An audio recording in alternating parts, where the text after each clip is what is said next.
What epic event started today in 1969 in the music world? I'll tell you about that and other trivia facts in just a moment. And I've got a baseball complimentary play coming your way in just a moment. Of course, it is baseball season. What do you think I'm going to be talking about? The WNBA or CFL action? And I'm going to talk about who's hot. Well, that would be me, because I remain the hottest handicapper here at the site over the past 7 weeks. But short term, I've got a hell of a lot of competition lately here from Jeff Benton, who after hitting 5 straight 150 dime plays, 100 dime play is his normal top-rated selection, hitting those 5 plays over the past week and a half. Last night, the first ever 200 dime baseball release of his career, and he is one of the original charter members of this site from 15 years ago. He cashed in with St. Louis over Washington. Tonight, he's doing it again. The second ever 200 dime baseball play of his career. Mismatch of the year part 2, just like the 5 straight 150 dime plays, just like last night's 200 dime play. You get it for over half price off by using coupon code BENTON200, BENT0200, BENTON200. You get it for over half price off as he goes for baseball winner number 13 out of 17 overall. Those last 16 baseball releases have made $10 bettors $10,255. As for me, after a rare loser on Monday night, I came right back. I told you my confidence was not shaken. I came back with yet another raise the bar 20 dime release last night, and the Red Sox delivered 2-1 at Philadelphia. And that means I'm coming right back with another one tonight. Undervalued chalk of the week. Raised a bar winner number 14 out of 18 since 3 Fridays ago. As I go for winning day number, well, let's see, 32 out of 47. And just like all the other ones, you get it for half price by using coupon code RAISE, R-A-I-S-E. All the other discounts and promos from the various handicappers are over on the home page. So before I get to your complimentary play, what happened on this day? Well, Woodstock opened in 1969. Yes, Woodstock opening in 1969, and you know what happened with the rest of that story.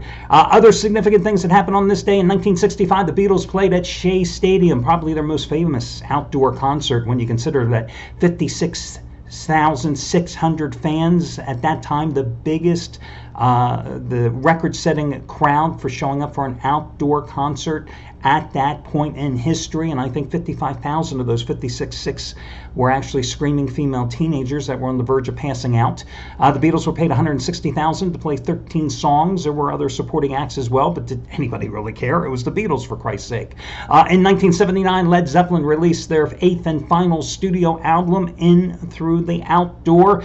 In 1981, the duet Endless Love by Lionel Richie and Diana Ross started their 9-week run atop the Billboard Top 100 chart.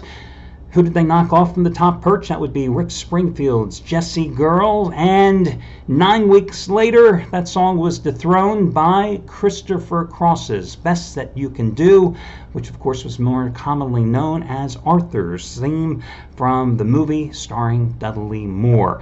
In 1995, a very sad day. Very, very tragic, sad day in music history, because that was the day the song The Macarena was released. And we had almost 2 years of misery because of that song.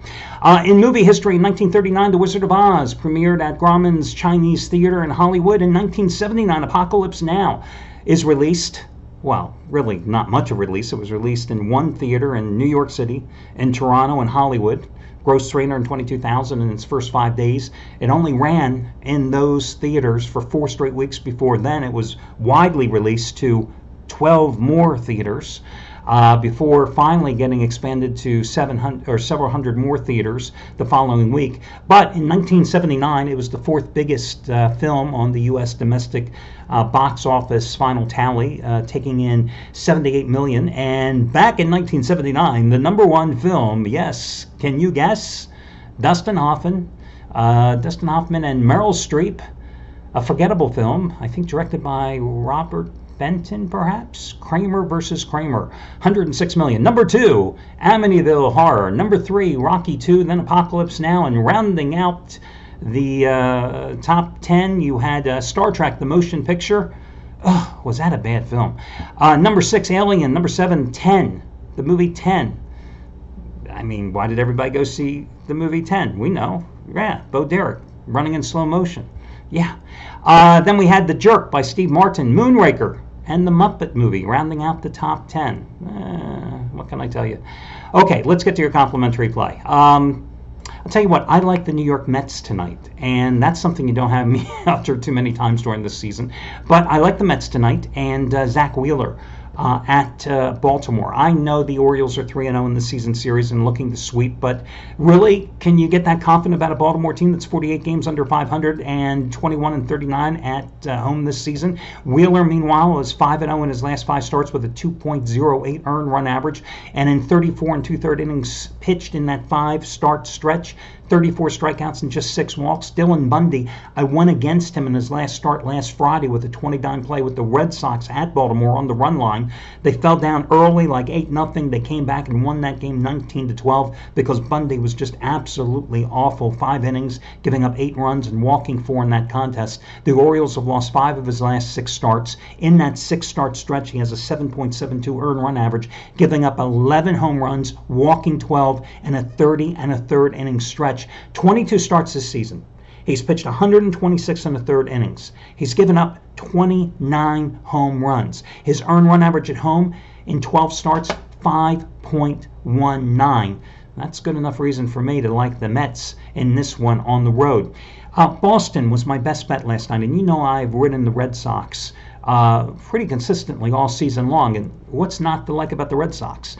51 games over 500, 44-20 on the road, on a 37-9 roll after taking last night's game 2-1. Going with Nathan Eovaldi. Now, did he pitch well last Friday at Baltimore? No. Did he make me money? Yes. Has he made me money in all 3 of his starts for the Red Sox since being acquired from Tampa? Yes. Did he pitch great in those first 2 starts at home? Pitching against the Yankees and Twins, giving up just 7 hits, 0 runs with 9 strikeouts in 15 innings? Yes. Do I like him to rebound tonight at Philadelphia? Why the hell not? Boston's cheap. Philadelphia is not hitting. Vince Velasquez has a 4.78 earned run average in 13 home outings, 12 of them starts this year for Philadelphia. Phillies have only scored 16 runs in their last 7 games, and they've lost 5 of them after having their 6-game home winning streak snapped last night. The heart of their lineup simply not hitting. So why not take the Red Sox? I like them to rebound here. This is the number 1 hitting team in the majors, the number 1 scoring team in the majors. They entered last night's game as the number 2 road scoring team in the majors. So the fact that they were only held to 2 runs last night, they still won the game, right? So I like the Mets and the Red Sox as your 2 complimentary plays for today's card. That'll do it. And Tony.